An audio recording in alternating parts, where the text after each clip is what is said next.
Thank you, Martin, for the introduction. My name is Feihu. I'm a postdoc from MIT. Before my talk, I want to thank the organizers for inviting me to present my work.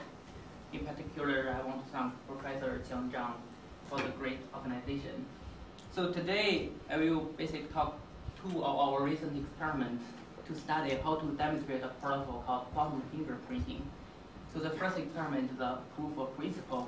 The recent one is we beat the last one.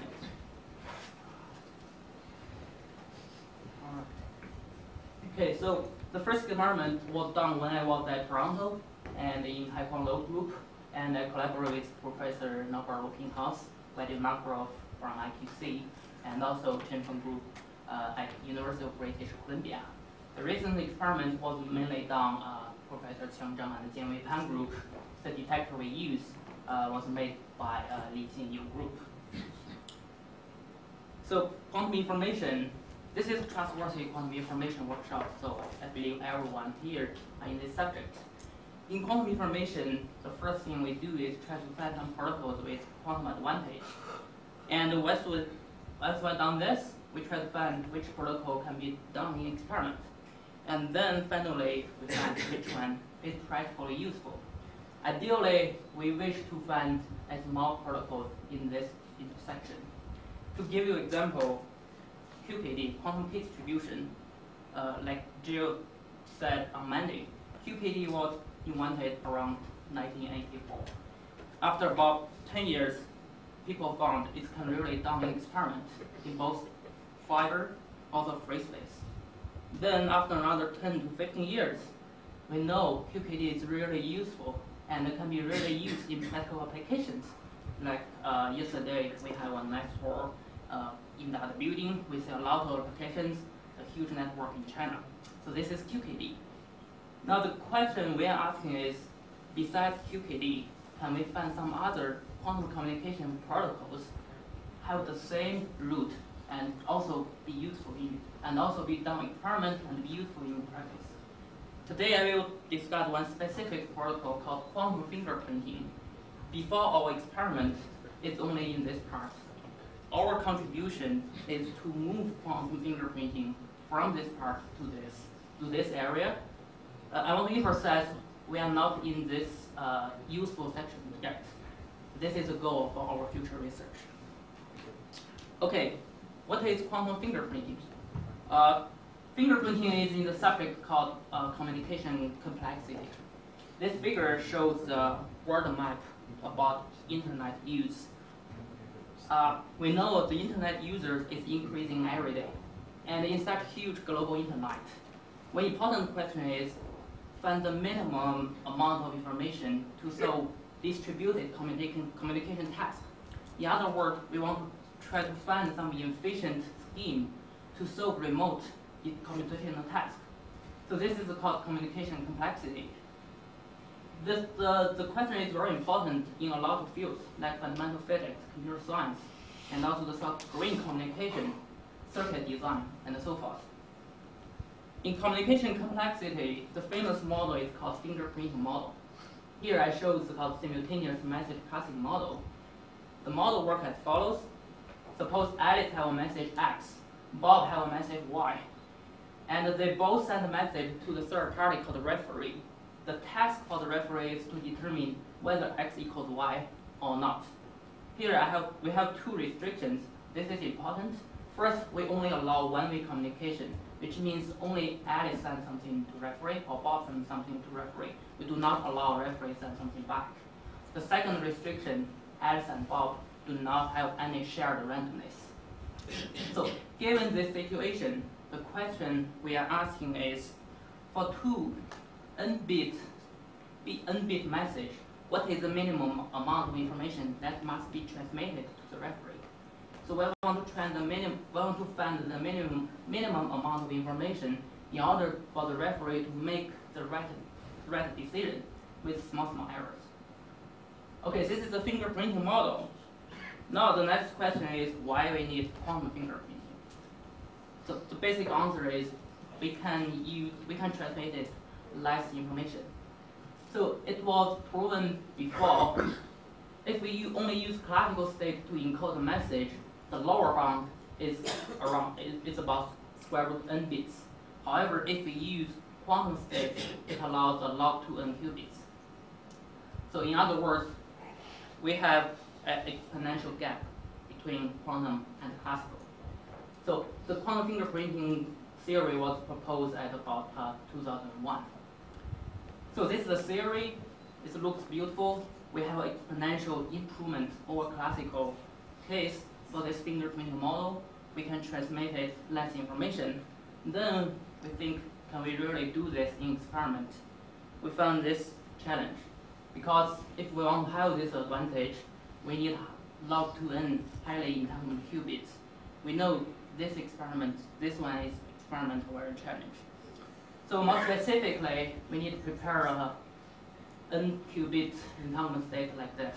Besides this highly entanglement qubit, we also need complex operations. Then people think, can we find some alternatives? One idea is use the qubits. For example, one single photon across n time beam mode, or we can also use spatial mode OAM. But the question for qubits is hard to prepare, and also it's not loss tolerant. Fortunately, at around 2014, Arizola and Looking-House proposed the coherent state quantum fingerprinting protocol. Basically, use wave coherent pulses plus time beam modes. So it encodes the message on top of the phase of each wave coherent pulses. More specifically, the protocol works as follows. For the two messages X and Y, Alice first use the error correction code to generate EX, and then Alice prepare a pulse string. Alice use the code word to encode the phase of each wave coherent pulse. So in other words, it prepares a state like this. Bob do the same at Alice.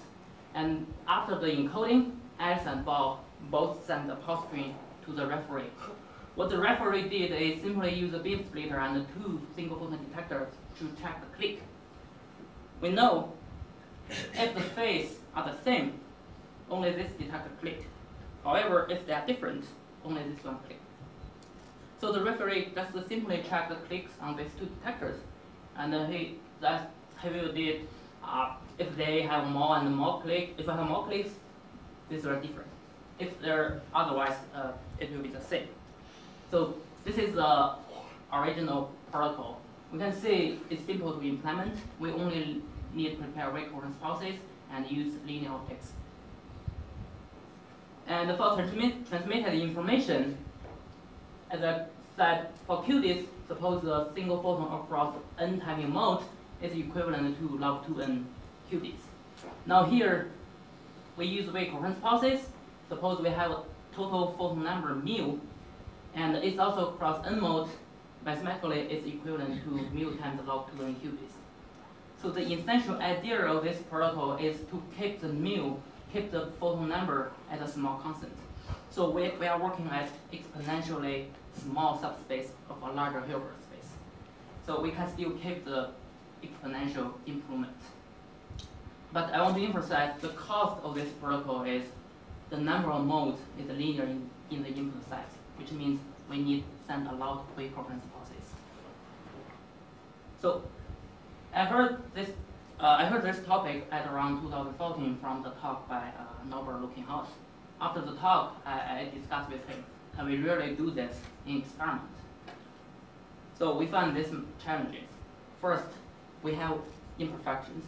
Like Barry said in the beginning, when we count practice, it has a lot of imperfections. Detector dark counts, channel loss, channel misalignment. Second, as I said, it requires very small number of photons, or it requires the mean photon number per pulse very small. So it has a high requirement for detectors. After calculation, we found it requires detectors with about 50 Hz dark count. And the third, we need to control wave coherent pulse with very small photon numbers at the order of 10 to the power minus 5. We know this number is well below the usual situation for QKD. QKD we typically use around 0.1. Then we ask, can we relax the requirement and really demonstrate the protocol with commercial device? So this is our solution. The first thing we do is we construct a more efficient error correction code in order to relax the requirement for the devices. Second, we design and improve the decision rule for the referee in order to consider the imperfections. Finally, we build up a system based on the plug-and-play system, and on the plug-and-play, we make some modifications, I will tell you later. So first, error correction code. What we do is we construct a called random linear code. So in previous theory, including the theory by Arzola and Lukinghaus, they consider the code just code. So the code performance is not good. This plot x is the rate, y is the minimum distance. We know in error correction code, the best performance is called the JV bound. We can say the Justin code is far below this JV bound. So what we do, we construct a better code called random linear code, and this code can very close to the JV bound. The consequence for this code is the minimum distance is about 3 times larger than previous code, and also here we don't need very low dark count detectors. We can actually do the experiment, use commercial detectors up to about 5 gigahertz. Now the second thing we do, we consider practical imperfections. We see how this protocol works in practice. This plot X is the data set. It's basically the message that you transmitted. Y is the transmitted information. This blue line is the performance for classical protocol, which is about square root n. And this purple line is the protocol in the ideal case without any imperfections. And this is what it will be like if we consider imperfections. We see for small input size, because we send a lot of photons, we do not have advantage over classical protocol. And for large input size, the dark count will play a role. We also lose the advantage. And in the middle, in a large area, we can still beat the best classical protocol. So after the theory, we come to the experiment and build up the system. The system we use is a commercial plug-and-play QPD system. So in the morning, Vadim already discussed how the system works, so I will quickly go through it. The pulse is generated from the referee, and then the pulse will pass through a March-Zehnder interferometer and split it into 2 pulses, the yellow one and the gray one. Both pulses pass through a 5-kilometer fiber. Finally, they come to Alice. So for this orange pulse, it directly goes to Alice without any modulation and reflect back by this Faraday mirror.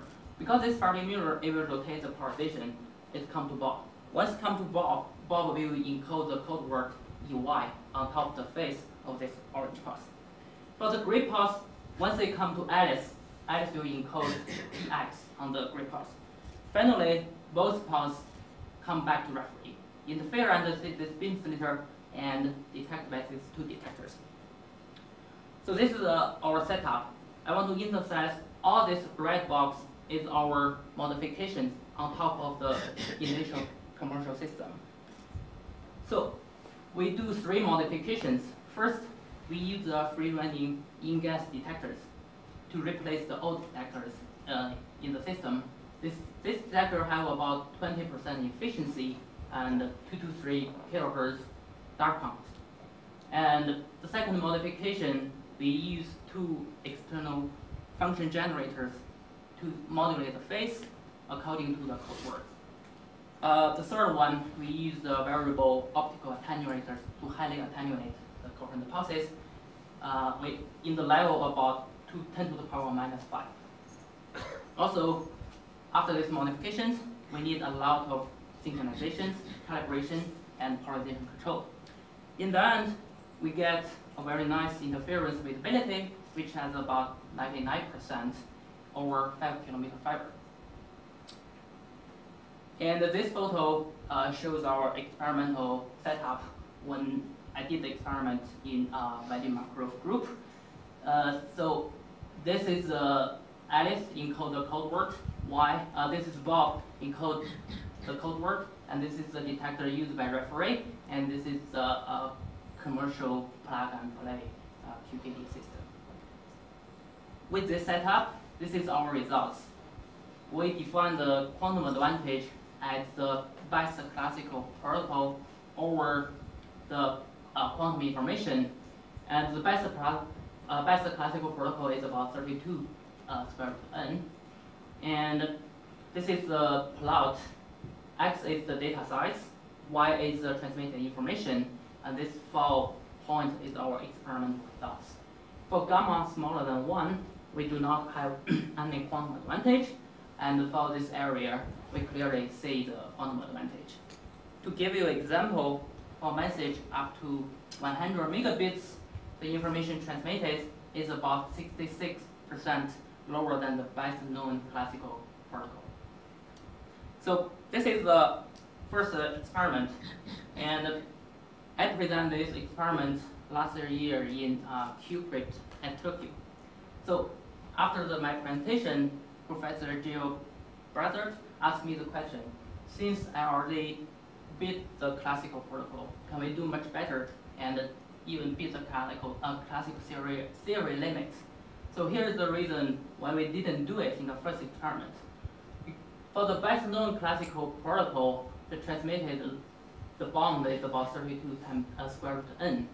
However, for classical theory limit is square root n over 20, which means we have 3 orders of magnitude smaller than the best classical protocol.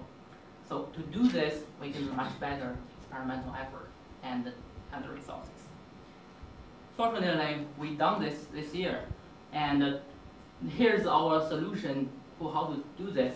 The first thing we do is we have a much tighter classical theory bond, and the second, we use superconducting detectors with ultra-low dot count. Third, we build a phase-stabilized interferometer based on the SECNAC design. In the end, we find that we beat the classical limit by about 19% over 20 kilometer fiber. So for the classical bond, as I showed earlier, in previous theory, they only show some scaling behavior. So actually, they do not do any optimization. And what they show is the classical theory bound is square root n over 20. So what we did is we try to we go back to look at this paper carefully, and we optimize the coefficient. In the end, we improve the bound by about 1 order of magnitude. So this is our new bound proved. So right now we narrow the gap from 3 orders of magnitude to 2 orders of magnitude. The next technique we use is superconducting single photon detectors. So we use niobate nitride as an SPD, and the key technique we use the detector with integrated filter. So basically, this is the detector. We integrate a filter on top of the detector, and this filter have a high transmittance, and this filter can suppress all the background radiation. So in the end, the dark count is very low. So this is some results. The right curve shows the results without filter. This black curve is the result with filter. We see with filter we can get dark count below 1 Hz. So in our experiment, we operate the detector at a dark count 0.11 Hz, which have an efficiency about 45%. And this is a photo about the superconducting detector.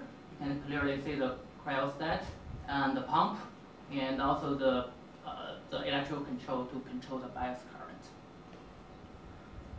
So with the detector, we build up the setup, which is the SECNAC interferometer.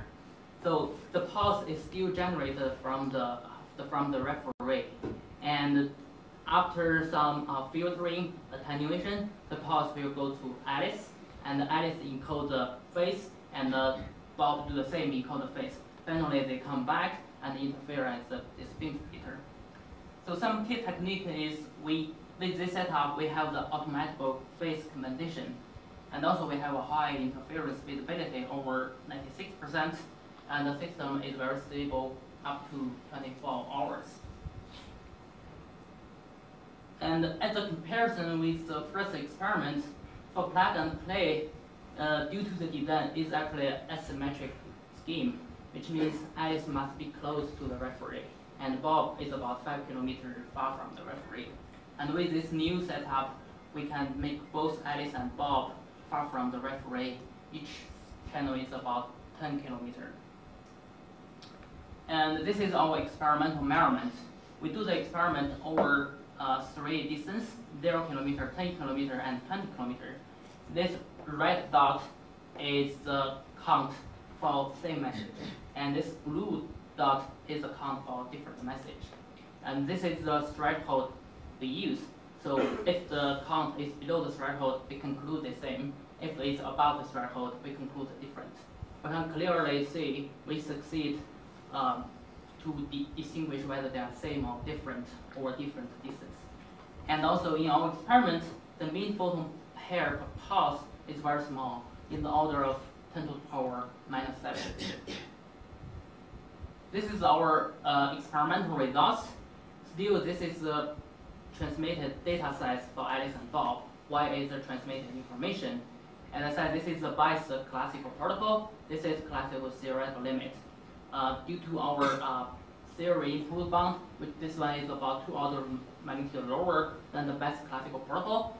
And this is the 0 kilometer data and the 20 kilometer data. So we can clearly see for large data size, we beat the classical limit. And to give you some number, at 0 kilometer, we beat the classical limit by 84%. For 20 kilometer, is about 19%.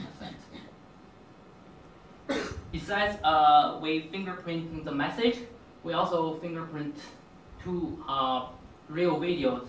This shows our experimental result for fingerprint the real videos. So for the video files, we clearly beat the classical limit by about 17% over 20 kilometer fiber. And in our experiment, we only use about 1,300 photons to encode 2 gigabits message. Okay, so this is all the results for the 2 experiments. Here are some discussions.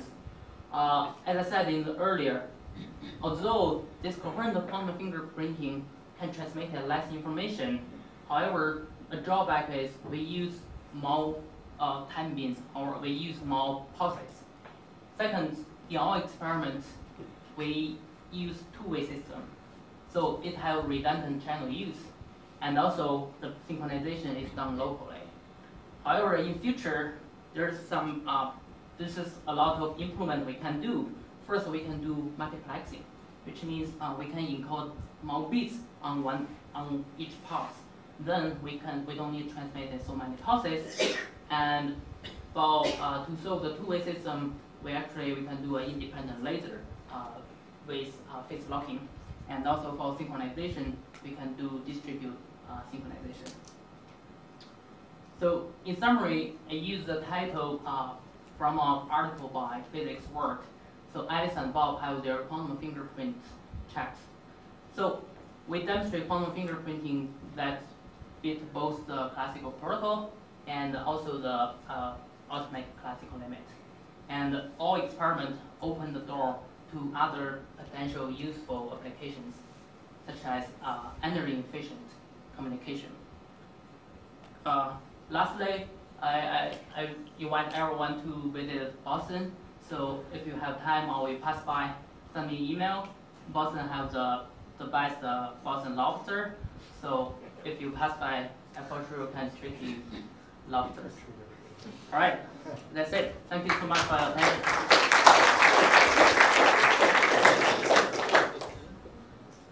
Question for Feihu.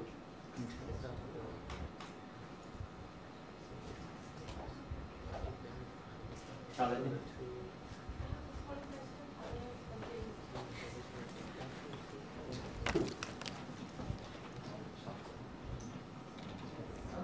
have a small question. I think, although you did talk about the limitations of your experiment, and I think that the improvements already would solve this problem, but I'm just curious if you thought about it. I think, if I understood correctly how the second experiment works, the pulses go from Alice to Bob, right? They first get modulated at Alice, then to Bob, right? and then they go back to the referee.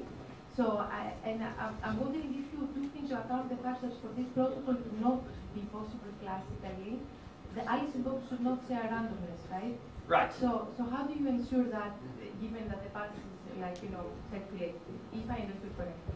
Yes, you understand this. Yes, it's absolutely correct. So what we do is referee send to Alice, and the Alice do not. So like in plug and play system, the pulse first come to Alice, and the pulse do not do any modulation, and then come back to Bob, and Bob do the modulation. So we want to make sure there's no shared randomness, and we do not do any modulation. So you're right, this is not a practical application. We do it in the lab, like to demonstrate the concept, but in practice, we can do this using independent laser plus phase locking. Any other questions? If not, let's use this last chance to thank the speakers first. And then we'll have over 15 minutes break, I assume, for coffee. We reconvene at 3:50.